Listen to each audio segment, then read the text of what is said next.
Good morning, my dear student. Welcome to your study. This is your English class, and we are on our first chapter, sentences.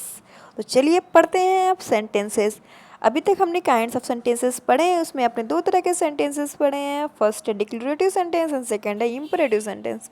I hope आप लोगों को ये समझ में आ गया होगा. तो चलिए अब हम आगे बढ़ते हैं. अब हम पढ़ेंगे इंट्रोगेटिव सेंटेंस. जैसे इंट्रोगेटिव सेंटेंस आप सभी को पता होगा. इंट्रोगेटिव सेंटेंस क्या होता है? Have you done your homework? Why you are late? जी हाँ, ये सेंटेंसेस क्या है? Interrogative sentence. क्योंकि हम इसमें क्या पूछ रहे हैं? क्वेश्चन. क्या आपने अपना होमवर्क किया है? आप क्यों लेट हैं? तो इसमें हम क्या शो कर रहे हैं? एक क्वेश्चन शो कर रहे हैं, कुछ पूछ रहे हैं. तो ऐसे सेंटेंसेस को बच्चों हम क्या बोलते हैं? Interrogative sentence. आप हिंदी में तो बहुत अच्छे से पहचान लेंगे इंट्रोगेटिव सेंटेंस होता क्या है. आप इंग्लिश में नहीं पहचान पाते हैं. तो इसके लिए आपको करनी क्या है? इंग्लिश की हिंदी समझनी है. इसके लिए आपको अपना वर्ड पावर तेज करना होगा. तो चलिए, मुझे पता है बहुत सारे लोगों को समझ में भी आती है. तो चलिए, जिसे नहीं समझ में आती है वो भी अच्छे से देखेंगे, उन्हें भी ये समझ में आ जाएगा. तो बढ़ते हैं हम इंट्रोगेटिव सेंटेंस पढ़ते हैं. थोड़ा सा मैं जूम कर देती हूँ पेज को ताकि आप लोग को अच्छे से स्क्रीन पे दिख सके. Sentences that are use to ask questions are called interrogative sentences. जिन सेंटेंसेस में हम क्वेश्चन पूछते हैं, जो कि सेंटेंसेस क्वेश्चन पूछने के लिए यूज किए जाते हैं, उसे हम क्या कहते हैं? Interrogative sentence. Are you Mrs Sharma? पहला एग्जाम्पल है आर यू मिसेस शर्मा. क्या आप मिसेस शर्मा है? ये क्वेश्चन पूछा जा रहा है. What are you looking for? आप क्या देख रहे हो? किसे देख रहे हो? किसके लिए देख रहे हो? तो ये क्या हो गया हमारा? Interrogative sentence. अब बात आती है इंट्रोगेटिव सेंटेंस भी टू टाइप्स के होते हैं. एक यस नो क्वेश्चंस होते हैं और एक डब्ल्यू एस क्वेश्चंस होते हैं. आपने क्लास 6 में पढ़ा होगा और फिर से आप पढ़ लीजिए कि यस नो क्वेश्चंस क्या होते हैं. क्वेश्चंस क्या होते हैं? अब देखिए बच्चों, कोई कोई क्वेश्चंस होता है जिसका हम आंसर यस नो में दे सकते हैं. जैसे कि मैंने वैसे पूछा, have you completed your homework? तो अब क्या कहेंगे? यस या फिर नो. जो अच्छे बच्चे होंगे वो कहेंगे यस, और जो गंदे बच्चे होंगे वो भी कहेंगे यस. ठीक है, क्योंकि सारे बच्चे अच्छे होते हैं, कोई गंदा और अच्छा नहीं होता है. अब डब्ल्यू एच क्वेश्चन. अब ऐसे मैंने पूछ लिया, why you have not completed your homework? आपने अपना होमवर्क क्यों नहीं किया है? तो आप यस नो में इसका आंसर देंगे? नहीं, आप यस नो में इसका आंसर नहीं देंगे. आप रीजन बताएंगे. मैम मेरे घर लाइट चली गई थी. मैम कल हम यहाँ हॉस्पिटल में चले गए थे. मैम को फीवर हो गया था. मैम हम कॉपी भूल गया. कोई ना कोई रीज़न देंगे. तो आप हिंदी में रीज़न देते, उसी को आप इंग्लिश में दीजिए. Ma'am there was no power study at my home. I was in hospital. तो अब इस तरह के हम आंसर देंगे तो उसे हम बोलते हैं डब्ल्यू एच क्वेश्चन. मीन्स जो डब्ल्यू एच से शुरू होता है, डब्ल्यू एच वर्ड से शुरू होता है जो क्वेश्चन, उसे हम कहते हैं डब्ल्यू एच क्वेश्चन. और उनका आंसर यस नो में नहीं होता है. तो चलिए अब आगे बढ़ते हैं, आगे देखते हैं क्या है. यहाँ पे देखिए, वी शुड रिमेंबर, सॉरी, हाँ yes, we should remember that in an interrogative sentence we place auxiliary verb before the subject. देखिए ये चीज़ें आप लोगों ने, बहुत लोगों ने पढ़ा होगा, बहुत लोगों को पता होगा, बहुत लोगों को नहीं पता होगा कि जब हम इंट्रोगेटिव सेंटेंस लिखते हैं बच्चों, तो हम जो ऑक्सिलरी वर्ब होता है, जिसे हम हेल्पिंग वर्ब भी कहते हैं, वो सब्जेक्ट के पहले होता है. देखिए आपके यहाँ भी, यहाँ पे आपका सब्जेक्ट क्या है? यू है. यहाँ पे सब्जेक्ट क्या है बच्चों? आपका यू. और आर क्या है? सब्जेक्ट के पहले. आर ऑक्सिलरी वर्ब है और ऑक्सिलरी वर्ब क्या है? सब्जेक्ट के पहले है. ठीक है, यहाँ भी देखिए सेकंड सेंटेंस में बच्चों आपको यू हमारा क्या है? यू हमारा सब्जेक्ट है और सब्जेक्ट के पहले ऑक्सिलरी वर्ब आर लगा हुआ है. तो हमेशा ये ध्यान रखिएगा कि इंट्रोगेटिव सेंटेंस में क्या होता है, आपका हेल्पिंग वर्ब हमेशा सब्जेक्ट के पहले होता है. और आपको तो ये पता होगा कि हमेशा इंट्रोगेटिव सेंटेंस क्या होता है? क्वेश्चन मार्क से इंड होता है. किससे इंड होता है बच्चों? क्वेश्चन मार्क से इंड होता है. हालांकि मैं क्वेश्चन मार्क अक्सर भूल जाती हूँ, लेकिन आप लोग हमेशा याद रखते हैं और मुझे हमेशा क्लास में बताते हैं कि मैम आपने क्वेश्चन मार्क नहीं लगाया है. तो चलिए अब बढ़ते हैं आगे क्या है इसमें, अपने नेक्स्ट पेज पे आपके बुक के. Now let us discuss this in detail. अब इसको डिटेल में पढ़ते हैं बच्चों हम. They have bought sweets. एक स्टेटमेंट है. स्टेटमेंट क्या होता है? डिक्लेरेटिव सेंटेंस होता है. देखिए आप लोग हमेशा किसी चीज़ों को भूलिएगा मत. एक स्टेटमेंट है. अब इसको हमको क्वेश्चन में चेंज करना है. किस में चेंज करना है? क्वेश्चन. तो कुछ सिंपली कुछ करना नहीं है आपको. ऑक्सिलरी वर्ब को हैव है जो, उसको आपको पहले लिख देना है. फिर आपका सब्जेक्ट दे बाद में आ जाएगा और बॉट स्वीट्स लगा के हम क्वेश्चन मार्क लगा देंगे. फिर से सुन लीजिए क्या करना है. अगर हमको एक स्टेटमेंट को क्वेश्चन में चेंज करना है तो हम क्या करेंगे? सबसे पहले हम ऑक्सिलरी वर्ब को पहले लिख देंगे, फिर हम सब्जेक्ट लिख देंगे, फिर बाकी बचे हुए सेंटेंस के पार्ट लिख देंगे. तो वो कौन सा सेंटेंस बन जाएगा? इंट्रोगेटिव सेंटेंस बन जाएगा. ठीक है। इसमें आपको ऑक्सिलरी वर्ब पहचानने पड़ेंगे। ऑक्सिलरी वर्ब पहचानने के लिए आपको टेंस पता होना चाहिए। तो टेंस आपने क्लास 6 में पढ़ा होगा, अगर आपने नहीं पढ़ा होगा तो नेक्स्ट इसमें जब आएगा तो मैं इसको पढ़ाऊंगी भी, लेकिन आप पढ़ सकते हैं, फिर से आप रिवाइज कर सकते हैं, आप समझ सकते हैं कौन सा ऑक्सिलरी वर्ब है।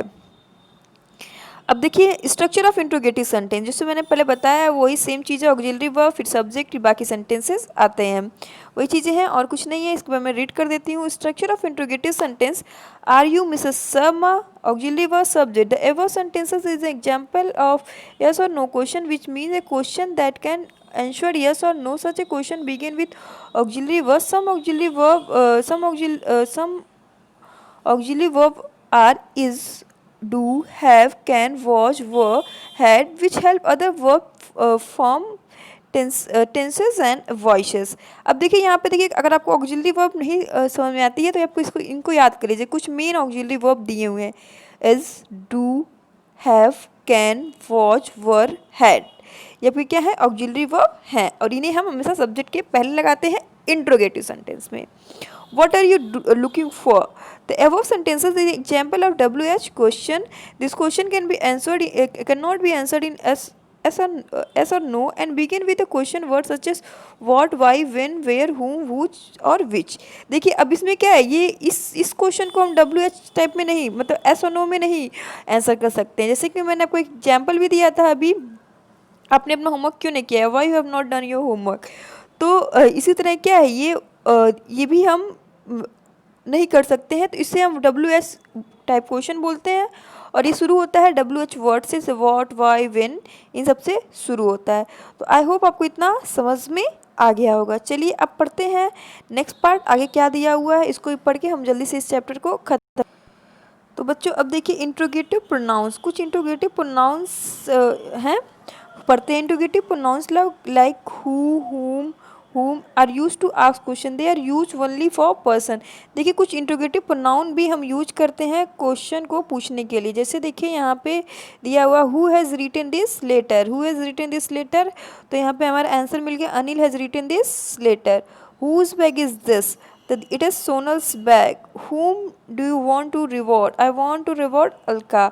तो बस कहने का सेंस यही है कि कुछ इंट्रोगेटिव प्रोनाउन को भी हम क्वेश्चन पूछने के लिए यूज करते हैं, और हु हम एज ए सब्जेक्ट यूज करते हैं, और हुम हम ऑब्जेक्ट को रिफ़र करता है।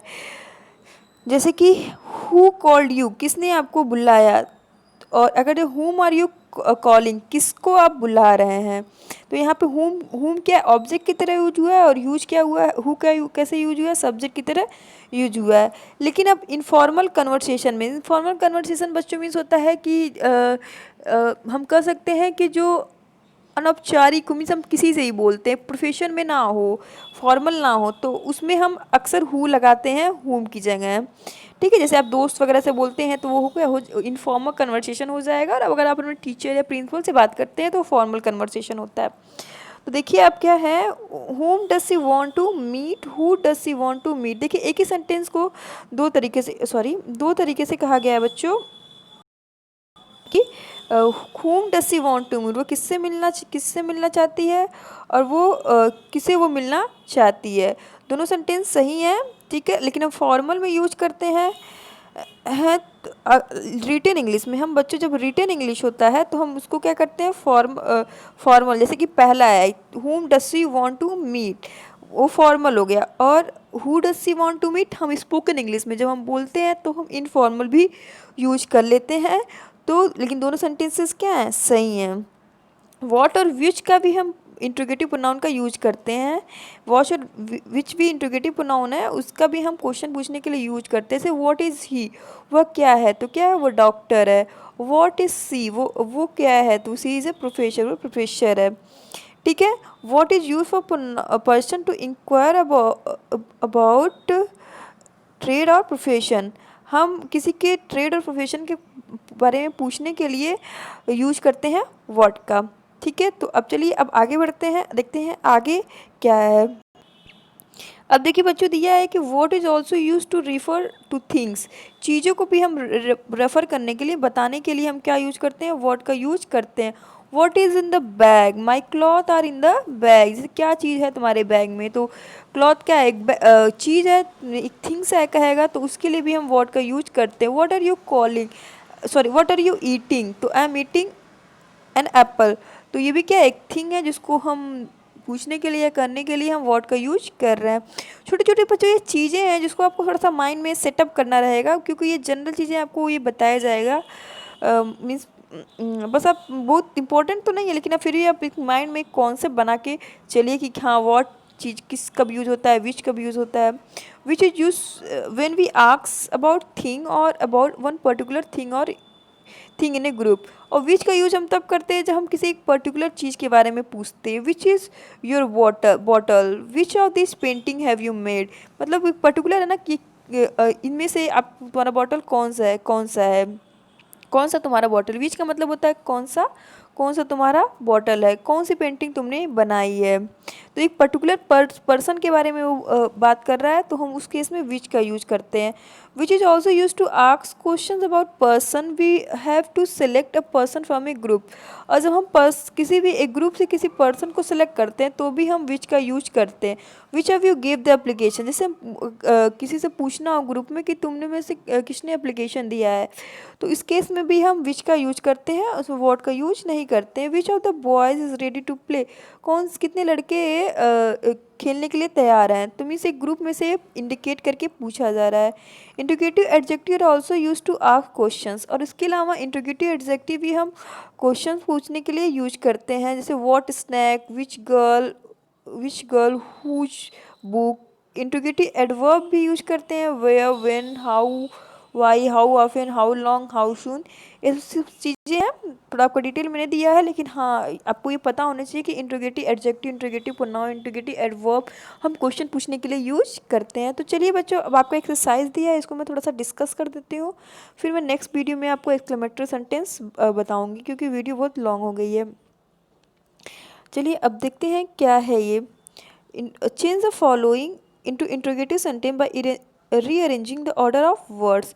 देखिए वर्ड्स के ऑर्डर को रीअरेंज करके आपको इंट्रोगेटिव बदलना है। आपको करना क्या है, हेल्पिंग वर्ब को आपको सब्जेक्ट के पहले लिख देना है बस, और कुछ नहीं करना है। जैसे आपका पहला क्वेश्चन है बच्चों कि they are going to party, तो इसमें आप क्या कर दिए, आर को पहले लिख दिए, are they going to party, तो आपका बन गया, आपका इंट्रोगेटिव सेंटेंस बन गया। जैसे कि दे आर कमिंग नाउ, तो क्या आर दे कमिंग नाउ, क्या हो जाएगा आपका answer, are they coming now इसका। उसी तरह आप नेक्स्ट भी करेंगे, he is playing with them, तो अब इसको क्या कर देंगे, is he playing with them. तो इसी तरह आप करिए 1 2 3 4 5, 1 2